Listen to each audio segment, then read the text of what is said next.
안녕하세요. 채널에 종종 들러 사연을 즐겨 듣는 여성 애청자입니다. 얼마 전 저는 죽은 남편이 하늘에서도 저희 모녀를 지켜주고 있다는 것을 알게 된 일이 있었어요. 딸의 결혼식 3일 전 죽은 남편이 제 꿈에 나와 이런 이야기를 안 해줬다면 정말 상상할 수도 없는 일이 벌어질 뻔했어요. 제 예지몽 때문에 10년 감수한 이야기 지금 바로 시작해 보겠습니다. 얼마 전까지만 해도 제 딸은 3년간 만나온 예비 사이와 결혼을 앞두고 있었어요. 저는 위로 결혼한 아들이 둘이 있지만 딸의 결혼을 더 신경 쓸 수밖에 없었죠. 왜냐하면 하나밖에 없는 딸이기도 하고 늦둥이로 낳은 아이였거든요. 그래서 마지막으로 결혼을 시키는 자식인 만큼 모든 것을 쏟아붓고 싶었어요. 그러나 제 딸은 제가 무리를 하는 게 아닐까 걱정이 되었나 봐요. 혼수가전을 보러 갔던 날 옆에 딱 달라붙어서 자꾸 뭐라고 하더라고요. 아이 엄마, 딸 결혼시키면서 전 재산 다 털어놓을 거야? 나는 비싼 거 좋은 거 안 해줘도 괜찮으니까 그냥 오빠들 만큼만 해줘. 우리 막둥이 결혼시키는 건데 엄마가 좋은 거 해주고 싶어서 그래. 아이 오빠들도 다 그렇게 해줬어. 그러니까 엄마가 해주는 건 받아도 돼. 거짓말하지 마. 내가 오빠들 결혼할 때 줄줄 쫓아다녔던 거 기억 안 나? 아이 그냥 적당하고 저렴한 걸로 골라서 해줘도 돼. 에이, 혼수가전을 저렴한 걸로 하는 사람이 어디 있어. 부부로서 처음 쓰는 가전인데 제대로 된 걸 사줘야지. 엄마 그 정도 돈 가지고 있으니까 너무 걱정하지 말고 아예 얼른 예쁜 걸로 골라봐. 제가 비싸고 좋은 걸로 고르라고 했음에도 불구하고 제 딸은 제일 저렴한 것으로 고르려고 했죠.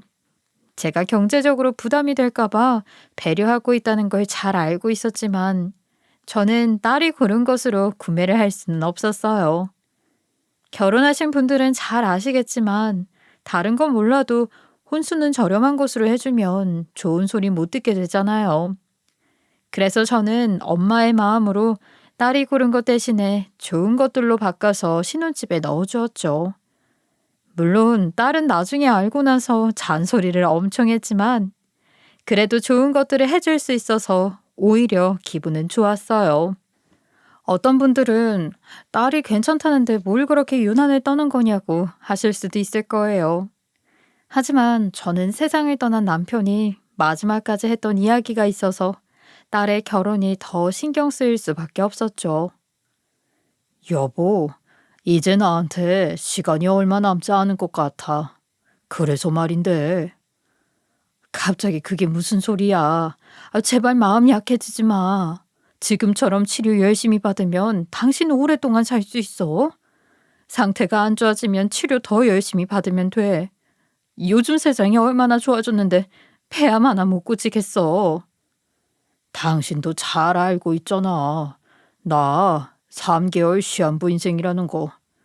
치료해도 소용없다는데 우리 희망 고문하지 말자.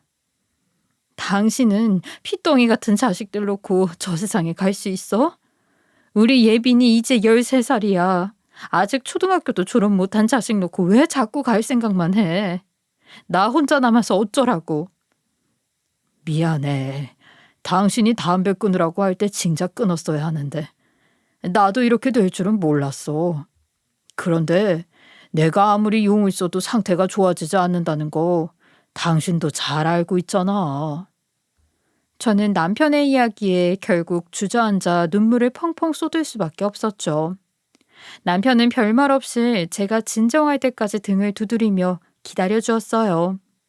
그렇게 한참의 시간이 지났고 저는 겨우 진정을 할 수 있었죠. 그러자 남편은 저에게 하고 싶은 말이 있다고 하더라고요. 그리고는 제 손을 잡고 조심스레 이야기를 꺼내기 시작했어요. 갑자기 할 말이 뭔데? 또 이상한 소리 꺼내려는 거지?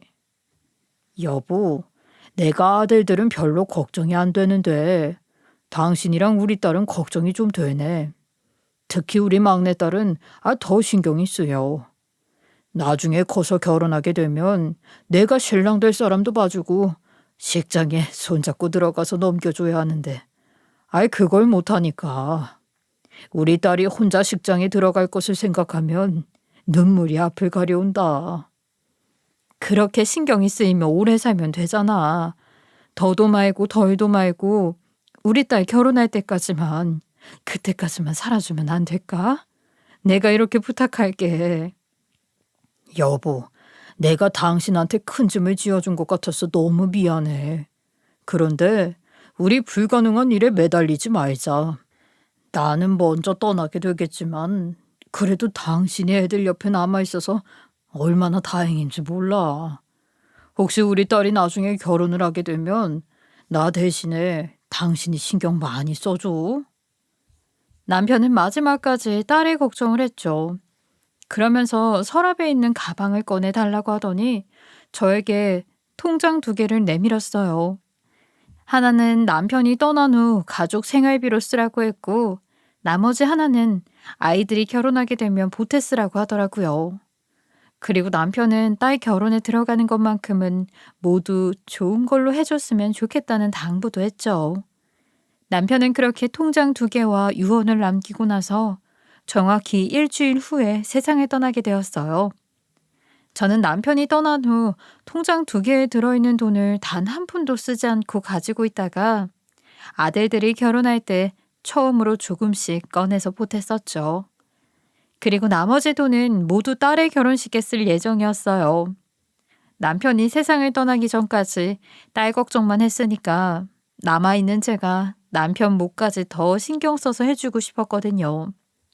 그래서 안 먹고 안 쓰면서 차곡차곡 모은 돈과 남편이 준 돈을 모두 탈탈 털어서 뭐든지 좋은 것들로 해주었죠. 그리고 남은 돈은 딸 결혼식이 끝난 후 손에 쥐어주려고 비상금으로 따로 챙겨놓았고요.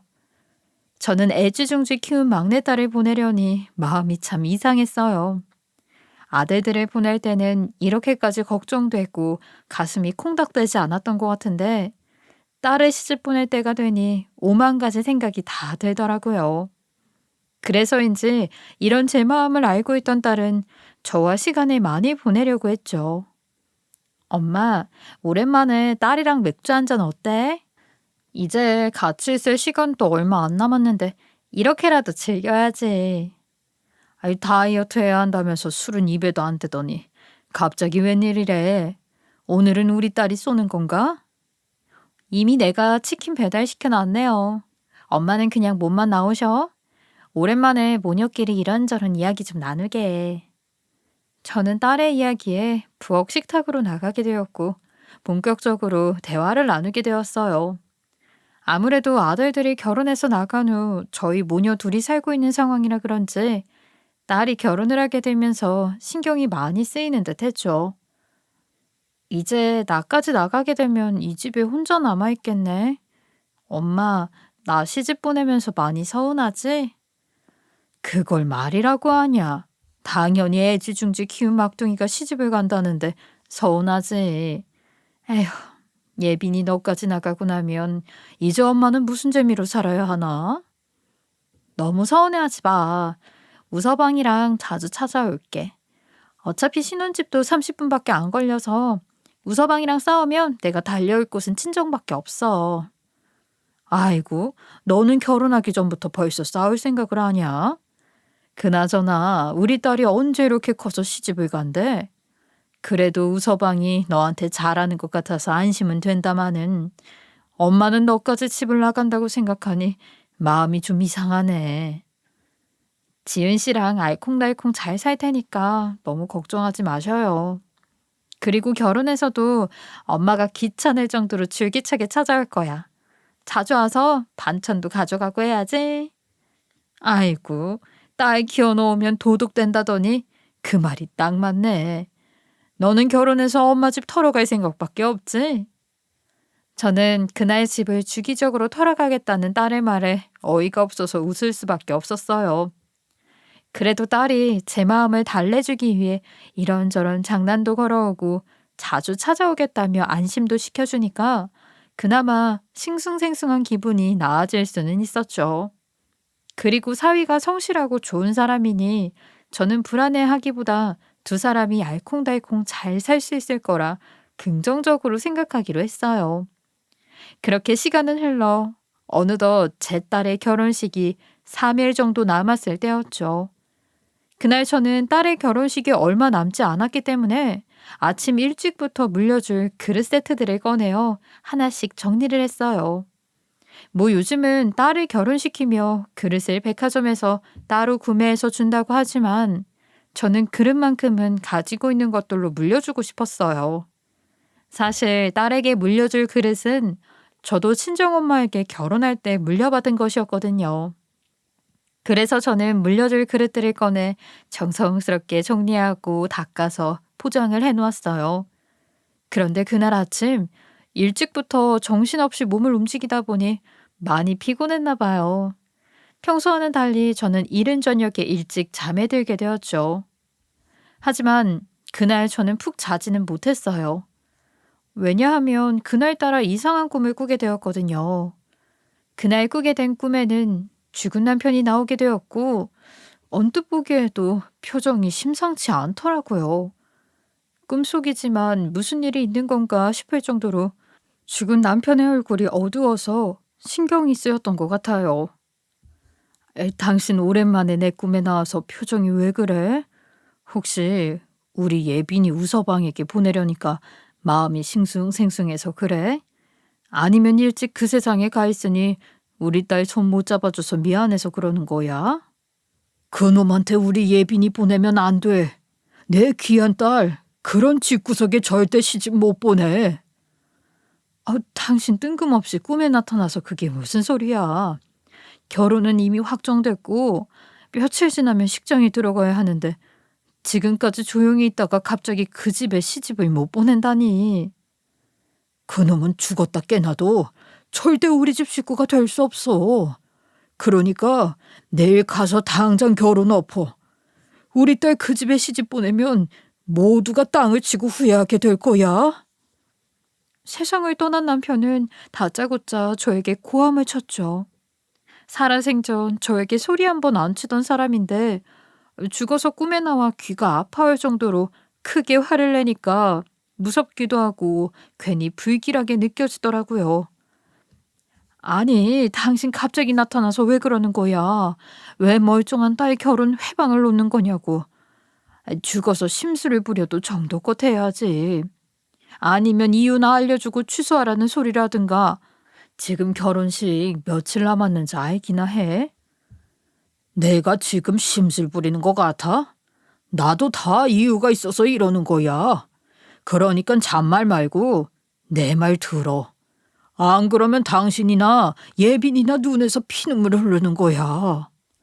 지금 결혼식 3일 남았는데 다짜고짜 꿈에 나타나서 그런 이상한 소리를 하면 나더러 어쩌라는 거야. 이유를 설명해 주든지 아니면 거기서 딸 결혼하는 거 가만히 지켜보든지 해. 나는 괜히 결혼 없자는 이상한 소리를 해서 원망 듣고 싶지 않으니까. 이 결혼시키면 사위놈 때문에 내 딸은 고생이랑 고생은 다 하고 상처만 남는다고. 나중에 후회하지 말고 내 말대로 당장 결혼 엎어. 나는 분명히 이 결혼 그만두라고 경고했다. 죽은 남편은 저에게 끝까지 노발대발 화를 내면서 경고를 하더니 사라져 버렸어요. 그리고 저는 곧장 잠에서 깰 수밖에 없었죠. 그날 저는 마치 악몽을 꾼 듯이 자리에서 벌떡 일어날 수밖에 없었어요. 게다가 고함을 치는 남편이 많이 무서웠는지 남의 옷이 다 젖어 있었죠. 처음에는 제가 딸을 보내기 싫어서 이런 꿈을 꾸게 된 건가 하는 생각을 했었어요. 하지만 남편 꿈을 꾸고 나서 저는 뭔가 느낌이 쎄하고 이상하게 느껴지는 거예요. 사실 저는 평소에 꿈을 잘 꾸는 편은 아니에요. 그래서인지 가끔씩 꿈을 꾸게 되면 대체적으로 잘 맞는 편이었죠. 특히 꿈에 죽은 남편이 나오면 100% 맞더라고요. 남편이 세상을 떠난 후로 제 꿈에 나온 적이 딱 3번 있었는데 그게 모두 백발백중이었어요. 한 번은 첫째 아들이 큰 사고를 당했을 때 나왔었고 또 한 번은 막내딸이 대기업 합격 소식을 전할 때 나왔었죠. 그리고 세상을 떠난 남편은 꿈마다 표정이 모두 달랐어요. 꿈에서 표정이 좋지 않으면 무조건 좋지 않은 일이 생겼고 정말 해맑게 웃으면 집에 경사가 생겼거든요. 그런데 마지막으로 꾸게 된 딸 결혼에 대한 꿈에서는 죽은 남편이 화가 잔뜩 난 표정으로 이 결혼 절대 시키지 말라며 고함까지 쳤기 때문에 신경이 너무 쓰였어요. 그래서 저는 그날 아침부터 신경이 잔뜩 예민해져 있었던 것 같아요. 그런데 그날 저는 친구와 약속이 잡혀 있었던 상황이었죠. 그러나 처음에는 꿈자리가 너무 뒤숭숭해서 안 나가려고 했었어요. 그런데 딸이 소파에 심각한 표정으로 앉아 있는 저를 보더니 이상하다는 생각을 했는지 먼저 말을 걸어오더군요. 엄마, 아침부터 왜 그렇게 심각한 표정으로 앉아 있어? 오늘 지혜 이모랑 약속 있다고 하지 않았어? 점심 약속이라면서 10시가 넘었는데 준비 안 해도 돼? 그냥 오늘 꿈자리가 뒤숭숭해서 안 나가려고.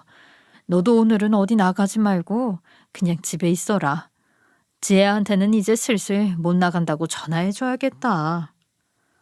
나 오늘 나가봐야 하는데. 지윤 씨랑 결혼식에 필요한 대여 물품들 찾으러 가기로 했어. 엄마가 어떤 꿈을 꿨는지는 모르겠지만 내가 어디서 들었는데 꿈은 반대라고 하더라. 그러니까 엄마도 괜히 신경 예민한 채로 집에 있지 말고 지혜 이모라도 만나고 와. 누가 꿈이 반대래? 엄마 꿈 잘 맞는 거 몰라서 이래? 그러니까 예빈이 너 오늘은 웬만하면 집에 있어. 결혼식도 얼마 안 남았는데 괜히 나갔다가 일 생기면 어쩌려고 그래? 딸은 저의 말에 예비 사이가 데리러 오는 건데 대체 무슨 일이 생기겠냐고 하는 거예요. 그러면서 집에 있으면 꿈 생각만 더 난다며 얼른 친구를 만나고 오라면서 제 등을 떠밀었죠. 결국은 저도 어쩔 수 없이 딸의 설득에 친구를 만나러 가기로 했어요. 집에 가만히 있으면 꿈이 자꾸 생각나서 신경이 쓰일 것도 같고 마음만 복잡할 것 같았거든요. 그러나 친구는 약속 장소에 나간 저를 보더니 기분이 좋지 않다는 것을 눈치챘는지 장난을 치기 바쁘더라고요. 어머, 너 얼굴이 왜 이래? 딸 결혼 준비한다고 신경 쓸 게 많아서 그런지 얼굴이 팍 싸갔네. 너 이러다가 딸 결혼시키고 나면 꼬부랑 할머니 되어 있는 거 아니야? 아이고, 장난 좀 치지 마라. 오늘 기분 진짜 꿀꿀하고 안 좋아. 내 친구가 왜 기분이 안 좋으실까? 너 눈이 있으면 거울 좀 봐라. 이 얼굴이 누구 보고 결혼식 3일 앞둔 예비 신부 엄마라고 생각하겠냐? 설마 예빈이 결혼 3일 앞두고 파혼하는 건 아니지?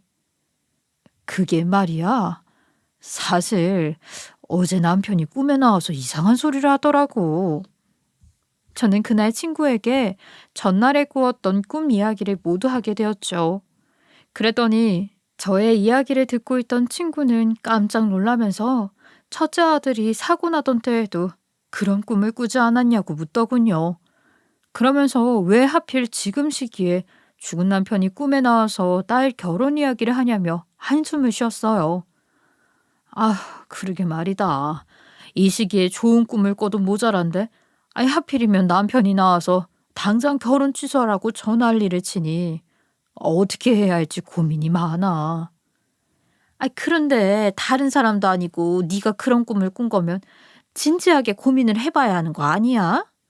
네가 꿈을 꾸면 항상 백발백중이잖아. 너 기억나지? 우리 학교 다닐 때에도 네가 꿈꾼 이야기를 듣고 나서 나 그날 눈길에 미끄러져서 팔 부러졌었잖아. 그러니까 다른 건 몰라도 남편 꿈은 신경이 많이 쓰이네. 그동안 한 번도 틀린 적이 없으니까. 그래서 지금 이 일을 어떻게 해야 할지 고민이 많다.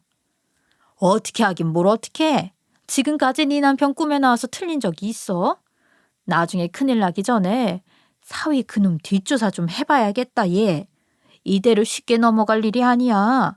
하루라도 빨리 뒷조사해야 하는 상황이니까 내 남동생한테 좀 도와달라고 하자. 지금 결혼식 3일 남았다 3일. 이제 와서 무슨 뒷조사를 하라고 그래. 결혼식도 얼마 안 남았고 괜히 긁어부스럼 만들기 싫어. 그리고 나중에 예빈이 알면 진짜 난리나.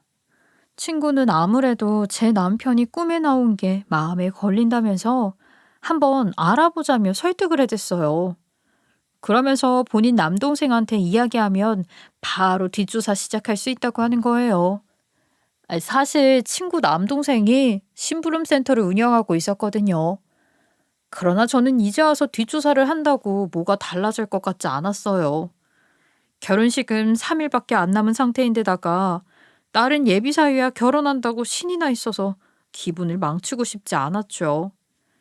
그래서 처음에 저는 거절의 표시를 했었어요. 나 그냥 뒷조사 안 할래. 무슨 증거가 있는 것도 아니고 그 꿈 때문에 예비사위 뒷조사를 하는 게 말이 안 되잖아. 아무래도 이건 아닌 것 같다. 너 그러다가 나중에 후회할 일 생기면 어쩌려고 그래? 그냥 아직 결혼식까지 시간 조금 남았으니까 한번 알아보자. 사람 일 아무도 모르는 거잖아. 나도 예빈이가 걱정이 되어서 그래. 나도 남편이 꿈에 나와서 이상한 소리들을 해대니까 신경이 쓰이기는 하는데 이제 와서 뭘 어쩌겠어. 그리고 우리 예비사위 평소에 어디 가서 이상한 짓 하고 다닐 사람 아니야. 너 그렇게 찝찝한 마음으로 예빈이 결혼시켜도 되겠어? 나 같으면 결혼시켜놓고도 불안할 것 같은데. 꼭 내 남동생 업체 이용하지 않아도 되니까 그냥 이참에 따로 뒷조사 한번 해봐. 아휴, 아무리 그래도 예비사위 뒷조사는 내키지가 않아. 그러다가 괜히 들키기라도 하면 의심 가득한 노인네 되는 건데 그렇게 되고 싶지도 않고. 그게 뭐 어떻다고 그러니? 요즘 결혼할 때 건강검진표에 대출 내역까지 받아본다더라. 그리고 들킬 위험 전혀 없어. 뒷조사하는 사람들이 얼마나 철저한데. 그냥 예비 사이가 괜찮은 사람인지 한 번 더 확인하는 절차라고 생각해. 친구는 친조카처럼 생각하는 제 딸이 걱정이 된다면서 끝까지 저를 설득하고자 했죠. 저도 가만히 친구의 이야기를 들어보니 갑자기 남편 꿈까지 꾸고 딸을 그냥 결혼시켜버리면 찝찝할 것 같은 거예요. 그래서 저는 결국 고민 끝에 심부름센터를 운영하고 있는 친구 남동생에게 전화해서 도와달라는 이야기를 하게 되었죠. 지안이니? 나 에라 누나야. 다름이 아니라 내가 너한테 부탁을 할 게 있는데 좀 도와줄 수 있을까? 아이 누나 안녕하세요. 아까 지혜 누나한테 전화가 와서 간단하게 얘기 듣기는 했어요. 예비 사위분 뒷조사 하시는 건 맞으시죠? 그런데 지금 그 결혼식이 3일 남은 상황이라고 하던데 맞나요? 어, 그래서 말인데 조금 빨리 알아봐야 할 것 같아. 혹시 네가 운영하는 업체에서 우리 예비 사위도 뒷조사 가능할까? 그럼요. 다른 사람도 아니고 누나 부탁이라면 당연히 먼저 처리해 드려야죠. 일단 뒷조사를 하려면 예비사위분에 대한 간단한 인적 사항을 말씀해 주셔야 해요. 그리고 얼굴 확인을 위한 사진도 있으면 좋아요. 저기 지아나, 시간도 없고 하니까 내가 뒷조사하는데 직접 따라다녀 볼 수 있을까? 우리 예비사위한테 문제가 있는지 없는지는 모르겠지만 정말 꿈에서 들은 대로 문제가 있다면 내 두 눈으로 확인해 보고 싶어서. 사실 저는 친구 남동생에게 모든 뒷조사를 맡겨놓고 집에서 기다리고 있을 수도 없었어요. 하지만 결혼식이 얼마 남지 않아 마음이 급하기도 했고 남편 꿈이 한 번도 틀린 적이 없었기에 불안해서 도저히 집에 가만히 있지 못하겠더라고요. 친구 남동생은 저의 이야기에 약간 당황한 듯 했죠. 하지만 결국은 저의 부탁을 들어주었고 다음날 오전부터 함께 잠복을 하며 뒷조사를 하게 되었어요. 저희 두 사람은 아침 일찍 예비사위 집 앞으로 가서 기다렸다가 졸졸 쫓아다녔죠. 그런데 막상 쫓아다녀 보니 예비사위는 별로 특이한 게 없는 거예요. 예비사위는 집을 나온 후 제 딸을 만나 데이트를 한 거밖에 없었거든요. 게다가 데이트하는 모습을 보니 평범하기 짝이 없었어요. 두 사람은 전날에 찾지 못한 남아있는 결혼식 대여 물품들을 찾아다녔고 맛집들을 쫓아다니는 것밖엔 하지 않았어요. 그 모습을 보면서 저는 남편 꿈을 꾸고 괜히 예민해져서 죄 없는 사람을 의심했나 보다 하는 생각을 하게 되었죠. 그래서 이쯤 하고 그냥 뒷조사를 접어야 하나? 라는 생각도 하게 되었어요. 아유, 지안아, 아무래도 우리 헛걸음한 것 같다. 아침 일찍부터 쫓아다녔는데 뭐 나오는 것도 없고 그냥 이쯤에서 뒷조사 접는 게 나을 것 같아. 누나, 우리 조금만 더 쫓아다녀 보죠. 아직 해치지도 않았고 모든 나쁜 짓은 밤에 시작되는 게 아니겠어요?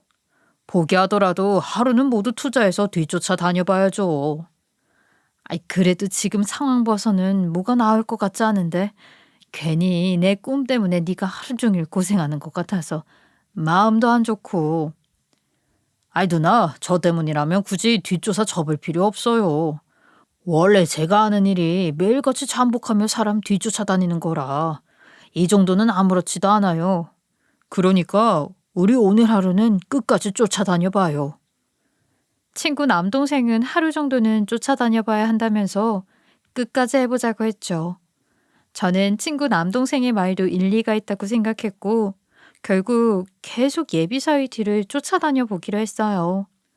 그런데 이런 이야기를 나눈 지 3시간도 지나지 않았을 때 우려하던 일이 생기게 되었죠.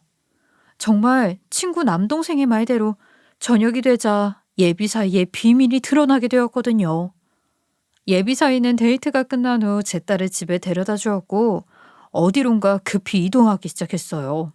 그래서 저는 친구 남동생과 함께 뒤쫓아가게 되었는데 예비사위가 들어간 곳은 다름 아닌 술집이었죠. 처음에는 결혼식이 하루 앞으로 다가왔으니까 친구들과 한잔 하려고 하는 건가 라는 생각도 했었어요. 그러나 예비사위가 얼굴을 모르는 친구 남동생이 술집에 들어가 몰래 사진을 찍어와서 보여주었는데 정말 기가 막히더군요. 아이, 에라 누나, 예비사위분이 이 술집에서 일을 하고 있는데요. 아무래도 아르바이트를 하고 있는 것 같아요. 그게 무슨 소리야. 대기업 다니고 있는 우리 사위가 이런 술집에서 아르바이트를 왜 하고 있어? 지안아, 너 사람 착각한 거 아니야? 아이, 제가 사진을 찍어왔는데 한번 보실래요? 이분 누나가 보내준 사진 속 남자랑 똑같은 것 같은데. 처음에는 예비사위가 술집에서 일을 하고 있다는 친구 남동생의 이야기를 믿지 않았었죠. 멀쩡한 대기업 다니고 있는 사람이 아르바이트까지 해야 할 이유가 뭐가 있겠어요? 그러나 친구 남동생이 찍어온 사진을 살펴보니까 정말로 예비사위가 술집에서 일을 하고 있는 듯 보였어요. 게다가 술집에서 일을 하면서 주변에 여자들이 참 많이 들러보는 것 같더라고요. 사진을 보고도 도저히 믿겨지지가 않아서 몇 번이나 살펴봤던 것 같아요.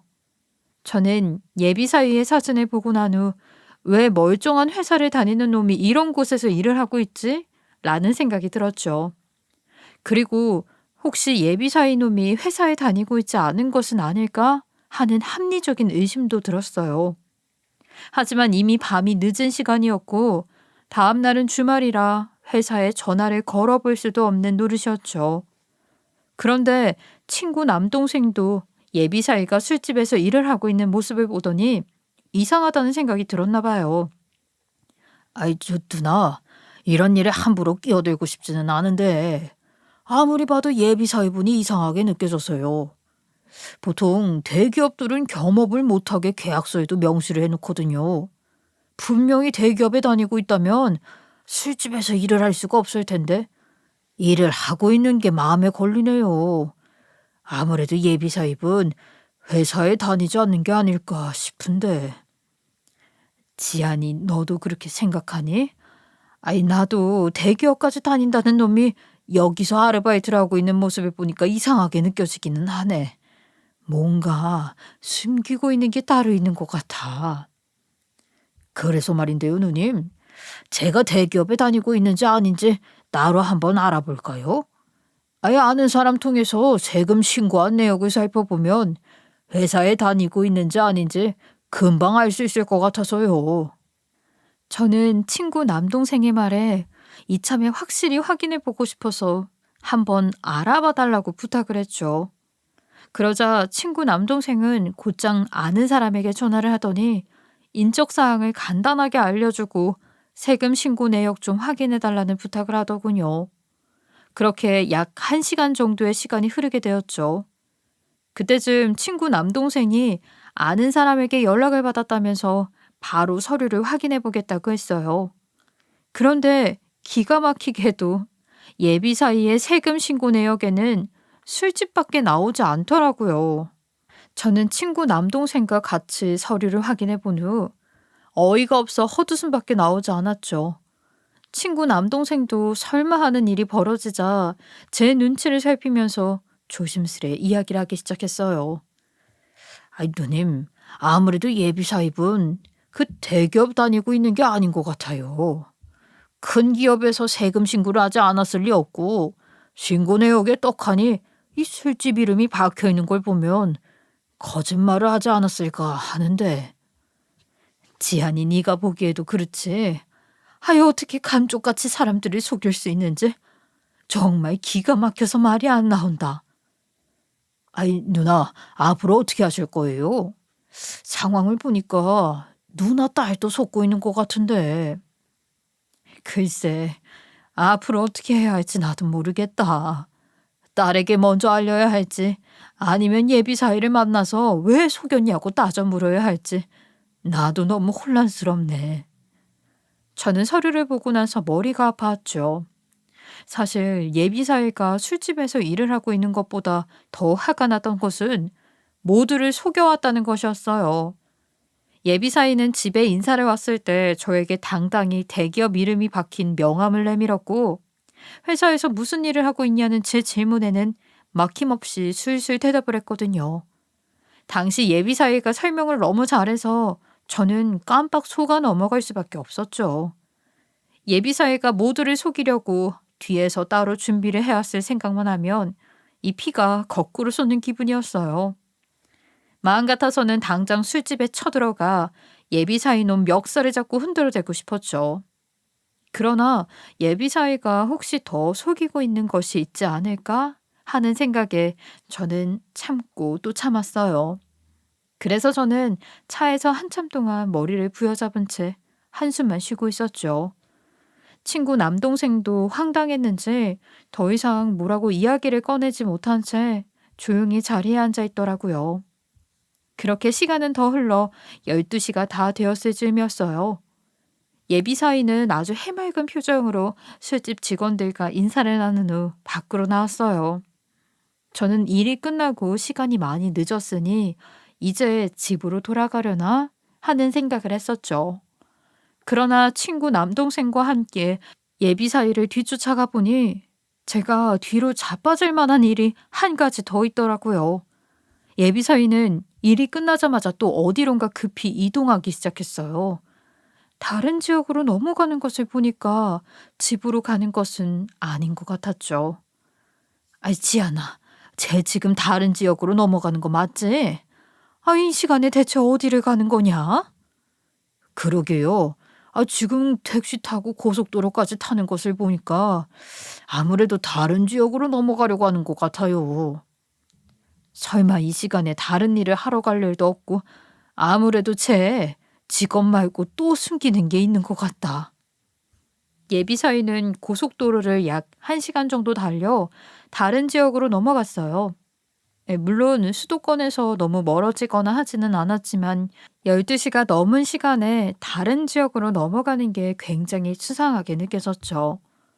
저는 예비 사위 뒤를 쫓는 동안 혹시 다른 여자를 숨겨두고 있는 건 아닌가?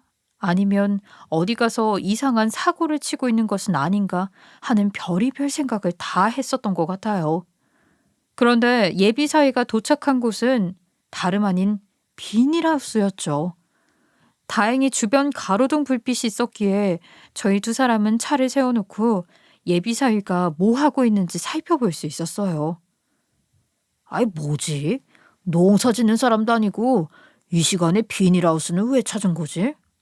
아이, 누나, 혹시 예비 사위한테서 비닐하우스에 대해 이야기를 들은 것도 있어요? 아이, 뭐 비닐하우스를 가지고 있다던가 아니면 땅을 가지고 있다던가 하는. 아니, 한 번도 그런 얘기 들은 적이 없어. 우리 딸이 나한테 비밀을 만드는 애가 아니라서 사소한 것들도 다 얘기하는 편인데 예비사위가 그런 것을 가지고 있었다면 바로 이야기를 했겠지. 어? 누나 예비사위 삽 들고 비닐하우스 안으로 들어가는 것 같은데요? 그런데 저기 손에 들려있는 비닐봉지는 뭐지? 저는 친구 남동생의 이야기에 예비사위가 뭐 하고 있는 것인지 주의 깊게 살펴보았죠. 그런데 예비사위는 손에 들린 비닐봉지와 삽을 가지고 비닐하우스 안으로 들어가는 거예요. 그 모습을 보고 저는 오밤중에 비닐하우스 안에 왜 들어가는 거지라는 생각을 했어요. 그래서 저는 예비사위가 비닐하우스 안에 들어가자마자 친구 남동생과 함께 차에서 내려 뒤편으로 조용히 이동했고 살짝 나 있는 구멍을 통해서 비닐하우스 안을 살펴보게 되었죠. 그런데 예비사위는 까만 봉투를 비닐하우스 안에 있는 땅을 파서 묻고 있더라고요. 그리고 비닐봉지를 묻자마자 본인만 알아볼 수 있는 표시를 해놓더니 황급히 비닐하우스 밖으로 나가는 거예요. 그 모습을 보고 저랑 친구 남동생은 뒤따라가야 하나라는 고민을 잠시 했었어요. 하지만 시간을 보니 어느덧 새벽이었고 아무래도 예비사위는 더 이상 어디론가 이동할 것 같지는 않았죠. 그래서 저와 친구 남동생은 더 이상 예비사위 뒤를 쫓아가지 않았어요. 누나, 예비사위분은 택시 타고 간 것 같은데 어떻게 할까요? 정말 안 쫓아가도 되겠어요? 걔가 지금 이 시간에 갈 곳이 어디 있겠어. 집에나 들어갔겠지. 일단 나는 비닐봉지 안에 뭐가 들어있는지 확인부터 해봐야 할 것 같다. 저의 말에 친구 남동생은 잠시 기다려보라고 하더니 삽을 들고 비닐하우스에 들어갔죠. 그리고 예비사위가 표시해 놓은 땅을 파기 시작했어요. 그리고 얼마 지나지 않아 친구 남동생은 예비사위가 묻어놓은 비닐봉지를 발견하게 되었고 바로 제 앞에 가지고 왔죠. 그런데 비닐봉지를 열어보니 기가 막히게도 돈이 들어있더라고요. 저는 당최 돈을 왜 비닐하우스에 땅을 파고 묻어놓은 것인지 이해를 할 수가 없었어요. 그런데 친구 남동생은 비닐봉지에 들어있는 돈을 보더니 이상한 말을 꺼내는 거예요. 누나, 아까는 직접 문제를 알아보는 거라 굳이 이야기하지 않은 게 있는데요. 사실은 세금 관련 내용을 알아봐줬던 친구가 했던 말 중에 이상한 게 하나 있었어요. 그게 무슨 소리야? 이상한 말이 있었다니. 그게 예비사위분 세금 신고 내역을 확인해 보니 재작년까지는 웬만한 직장인 월급으로 신고가 되어 있었는데 작년부터는 신고 금액이 거의 없었거든요. 분명히 같은 곳에서 일을 하고 있는 상황인데 어떻게 세금 신고가 이렇게 됐는지 이해가 되질 않는다고 했어요. 그럼 세금 신고가 잘못됐다는 얘기야? 처음에는 저도 술집에서 세금 줄이려고 일부러 꼼수를 썼나 보다 생각했는데 아무래도 예비사위분이 땅에 돈을 묻은 것을 보면 이유가 따로 있는 것 같아요. 저는 친구 남동생이 대체 무슨 이야기를 하고 있는 건가 싶었죠. 그런데 친구 남동생 이야기를 들어보니까 예비사위가 신용불량자일 가능성도 있다고 하더라고요. 아무래도 술집에서는 1급을 받고 있는 듯하고 현금을 땅에 묻어놓은 것을 보아 돈을 숨기려고 하는 듯 보인다고 했어요. 왜 드라마 같은 곳에서 보면 신용불량자들이 통장에 압류가 들어올까봐 돈을 현금으로 받아서 묻거나 숨겨놓잖아요. 친구 남동생은 아마도 그런 것 같다는 식으로 이야기를 했죠. 그 이야기를 들으면서 저는 머리가 점점 더 복잡해져 갔고 일단 저는 비닐봉지를 그대로 챙겨서 집으로 돌아갔어요. 그리고 결혼식을 앞두고 있는 딸에게 이 모든 이야기를 설명해 주었죠. 엄마, 지금 그게 무슨 소리야? 지훈 씨가 정말로 직업도 속이고 신용불량자로 있다는 얘기야? 그리고 술집이라니. 그 사람이 왜 그런 곳에서 일을 한다는 거야?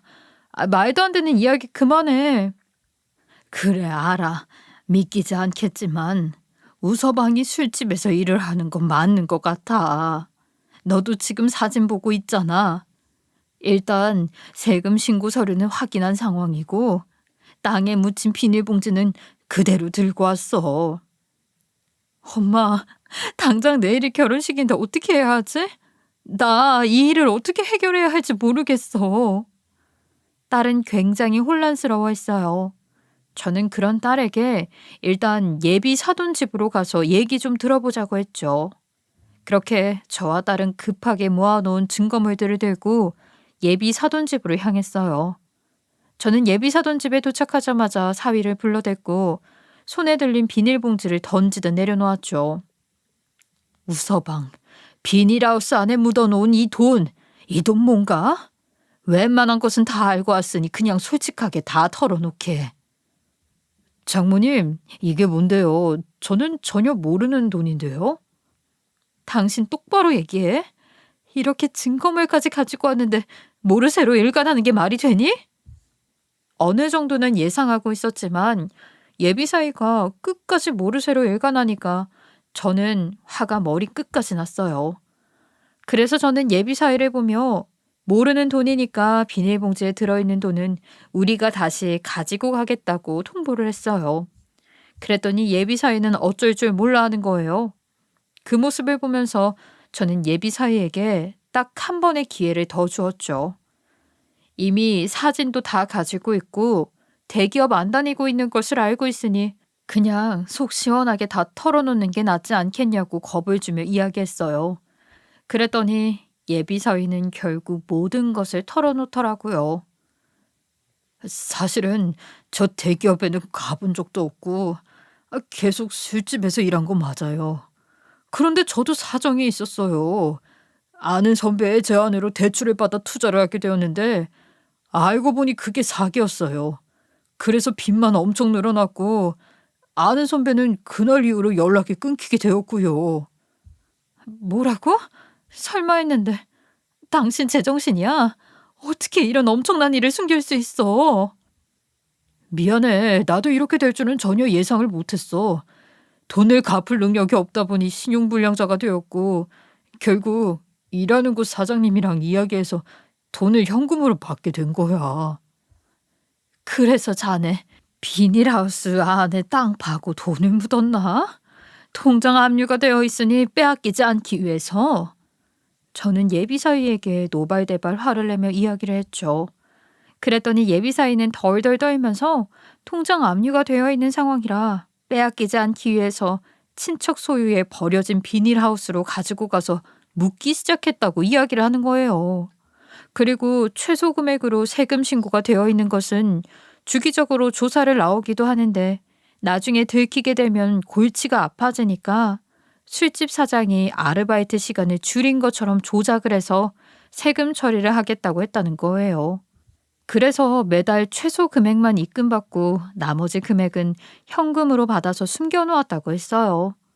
그런데 문제는 예비 안 싸던 표정을 보니 이 상황을 전혀 모르고 있는 듯한 눈치였죠. 아니, 지금 이게 다 무슨 소리야? 그러니까 네가 신용불량자로 술집에서 현금을 받으며 일을 한다는 거야? 엄마 속여서 미안해. 그런데 도저히 입이 떨어지지 않아서 이 얘기를 할 수가 없었어. 이놈아, 그런 일이 있었으면 진작 털어놓고 상의를 했었어야지. 그리고 어떻게 그 상황에서 결혼까지 할 생각을 해? 예비 안 싸도는 충격을 많이 받았는지 예비사위 등짝에 손을 올리면서 큰 소리를 치셨어요. 저는 그제서야 죽은 남편이 예비사위에게 시집을 가면 딸이 고생만 하고 가슴에 피멍이 될 거라고 했던 말뜻을 알 수 있었어요.